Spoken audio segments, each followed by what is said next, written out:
పడిపోయిన కెరూబు సామాన్యుడు కాదు. వాణ్ణి బంధించాలంటే ఒకే ఒక్క మార్గం ఉంది. పడిపోయిన కెరూబు కూడా భయపడాలంటే ఒకే ఒక్క మార్గం ఉంది. ఏమిటో తెలుసా?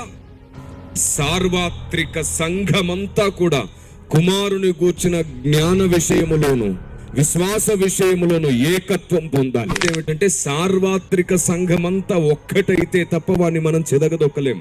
ఎప్పుడైతే సంఘం ఏక శరీరం అవుతుందో అప్పుడు సాతాను భయపడడం ప్రారంభమవుతుంది. ఎందుకో తెలుసా? శీఘ్రముగా సాతానును దేవుడు మన కాళ్ళ క్రింద చిదగదొక్కించునన్న మాట కేవలం ఒక స్థానిక సంఘానికి సంబంధించింది కాదు, ఒక విశ్వాసికి సంబంధించింది కాదు. సంఘ శరీరపు కాళ్ళ క్రింద వాడు చిదగదొక్కించబడబోతున్నాడు. దేవునికి మహిమ కలుగును గాక.